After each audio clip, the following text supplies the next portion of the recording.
Congratulations, humans! The enthusiastic speaker was the Xylorian ambassador, the president of the galactic community. Mammalian with 2 pointing appendages and 2 walking ones, her smooth skin tones ranged from soft blues to vibrant purples and greens to display her excitement. At around 2 meters in height, Ciliel towered over the other occupant in the room, Ambassador Emily Wald, the young representative of the human species to the galactic community.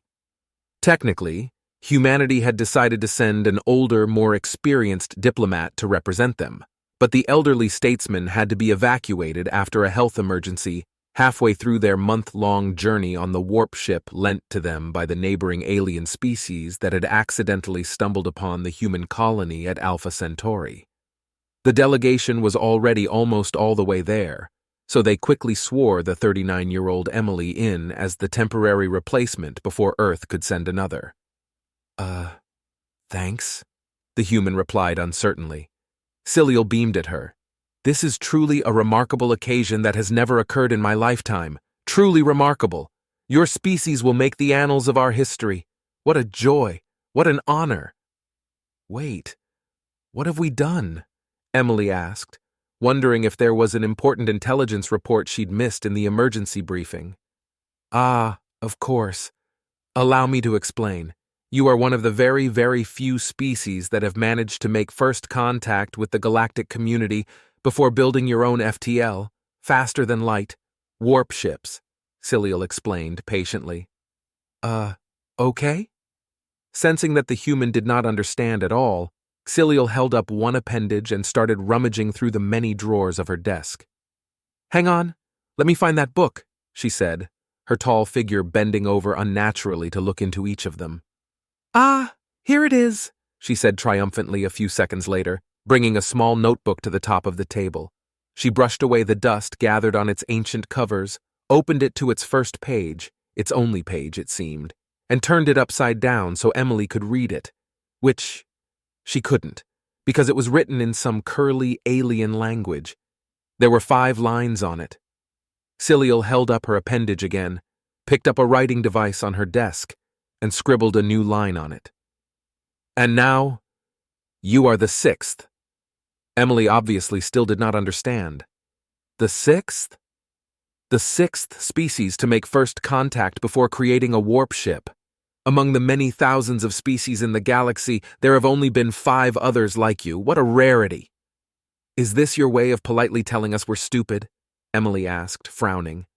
Ciliel opened her mouth in shock. No, of course not. Worry not, human. I assure you this must be a complete accident of nature. The galaxy is huge and there are many intelligent species. It is only a matter of time before something like this occurs.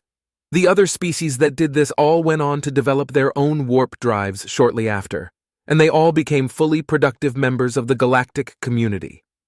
Emily crossed her arms. So, are we close? Is our technology level getting there? What are we talking? Years? Decades? Centuries? Ciliel chuckled. Oh, how quaint. You think it's about... I'm sorry, I'm being rude. No, human. The development of FTL is mostly about luck and the knowledge that it could be done at all. In fact, all the other species on the list managed to make their own warp drives within a year after contact. Please! Like I said, this is just a notable curiosity, not anything that should impact your future status in the galactic community at all. Oh, cool. Sensing she was still concerned, Ciliel continued hurriedly. And I'm sure that your species will develop a warp ship quickly. The principles are not a secret, even if you do not choose to reinvent the warp drive. You are permitted to buy the technology or the ships from any other member of the galactic community. All of us would be happy to transfer some of it to you, at a small, reasonable fee, of course. Regardless of which path your people chooses to take, I'm sure humans will be zipping around the galaxy in no time. Whew, that's a real relief to hear, Emily sighed, letting go of her held breath. All right, so are there any rules on where we can go, where we can colonize, that sort of stuff? Ah, the map. Yes, the galactic community maintains a full map of all the systems every species has ownership of, Ciliel said as she pointed to the colorful digital wall showing the starfield behind her. Every 10 years, Every galactic community species is allowed to settle an additional unclaimed star system, and every 10 years, we meet here to vote to approve your expansion plans. Once the approval goes through, you are free to do whatever you want with the system. This process is mostly a formality. The galaxy is huge, and star systems are massive. Most species don't even use their expansion allotment every 10 years. Only on a handful of occasions in hundreds of thousands of years have we had to adjudicate and decide between conflicting expansion plans. Emily cocked her head, examining the map of the stars behind Ciliel. So I guess we'll have to use our first 2 claims on Alpha Centauri and Barnard's star then? Since we've already built colonies on them? Actually, no. Because you are a pre-FTL species, the Galactic Community Founding Charter specifically protects your rights. When you formally build your first warp drive soon, the 2 systems you have exploited so far become part of your FTL birthright, along with your home system. No waiting for approval on your claims needed. This was originally put in place to prevent members of the galactic community from subjugating uncontacted species. But I'm sure it won't be a problem for you. The galaxy is huge, and there are more than enough star systems and resources for everyone. As you can see, over 99.99% of the galaxy is unclaimed, Ciliel reassured her. Huh? That's interesting, Emily said, leaning back, apparently deep in thought. Ciliel frowned. What is? Say, can we get a copy of your rules? I just want to make sure to have our people look at it, so we don't accidentally start a war over something trivial. Ciliel made a snorting sound. War? Please, Ambassador. Nobody in the galactic community fights wars against each other. At least none in my lifetime, and never for territory. It's far too expensive. Sure, some of the younger species still have their internal wars, but there's really no point in interstellar war between species over territory. The galaxy is huge. There's way more than enough for everyone, and you have to go so far out of your way just to meet people. There's nothing to fight over in the vast expanse. Emily smiled back at her. Yeah, I guess that makes sense. Still, we'd like a copy of the rules, just in case, right? Sure, human. I'll have my office transmit a translated copy to you by the end of the day. If you want to read over that old thing, knock yourselves out, Ciliel thought, sighing internally. Seriously, what kind of species asks for a copy of the rules on first contact? 15 years later. President Ciliel, this is an unprecedented outrage, Ambassador Zilrina of the Vorthax fumed. His species was a dark green-skinned reptilian one with a thick protective shell over his back. They were known for being physically slow in movement, but his speech did not exude the regular calmness his people were known for. What's wrong, Zilrina? Ciliel asked with concern. Did the Blorga firm rope your people into another one of their scams? I told you guys last time you can't just ship them all your rare resources when they tell you they're going to double it in a couple years. That's not how the matter recombobulator works. Zilrina shook his head slowly. They said they'd triple it, and no, we've learned our lesson. It's not them this time. So what is it? As you know, we have just finished colonizing and developing the planets in our home system, and our people are looking to expand into a nearby system. Now imagine our surprise when we took a look at the galactic claims map for our neighborhood. Somehow, a pre-FTL species has started exploiting and laying claim to every star system within a 2-warp range of our home. How is that even possible? Ciliel covered her face with an appendage as she coughed twice, embarrassed. Ah, yes, the humans. Yes, them. We sent a ship into a couple of those systems to see how they possibly could have settled each of those systems. And they haven't. They've just placed a standard communication buoy in orbit around each of them, claiming that means they've exploited the system as a pre-FTL species and transmitted each of our ships a copy of the Galactic Community Founding Charter with their legal notes on it. Well, those are the rules, she shrugged. But, the rules protecting primitives are only supposed to be for species that don't have warp ships. How did they get to those systems in the first place? They hitched a ride with one of their neighbors who did have warp ships for hire. Since they technically haven't built their own drives and ships, it apparently doesn't count under the rules specified in the charter of the Vorthax ambassador interrupted her angrily. That is outrageous sophistry. And what's more, President Cilial, is our people have been doing some more research into this. Oh, good. You have. Cilial sighed. Yes, Madam President. And we discovered that not only do the humans know exactly how to build warp ships. Do you know where the highest-rated learning institution for warp drive engineering in their galactic sector is? I have a feeling I'm about to find out. Olympus University on Mars, a human-run institution, on a human planet, in a human system. It must be theoretical study or light experimentation, I'm sure. We have monitoring stations. They haven't actually built... He interrupted her again. Do you know the second highest-rated one? The Pathfinder Institute of Technology? On Mars. Do you want to know the third highest-rated? Cilial ventured a small guess. Is it also on Mars? Zilrina shook in agitation. No, actually, it's an orbital habitat in Alpha Centauri, another human system, and it's specifically marketed towards non-human students. They are literally teaching engineering students from their neighboring species how to make newer, better warp drives. How can they still be considered a pre-FTL species by the galactic community? They are making a mockery out of the institutions and rules protecting primitive species from exploitation. Ambassador Zilrina, there has indeed been rigorous debate in the community over whether the charter needs to be amended to close this loophole, as some would call it. We call it outright abuse, he said, pounding a fleshy arm on her desk. Cilial held up an appendage gently, as if to calm him. Yes. Well, those discussions are ongoing, and we will be sure to take your complaints and your dispute into consideration, along with several other species that have contacted us about their territorial claims recently.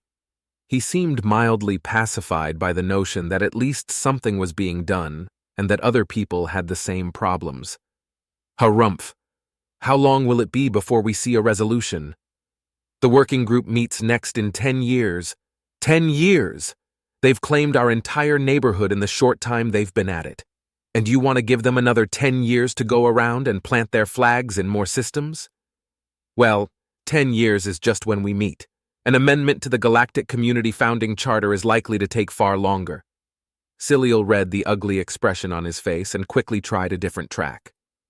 But in the meantime, I'm sure we can address your concerns at an individual level. Are there any star systems near yours that you have your eyes on?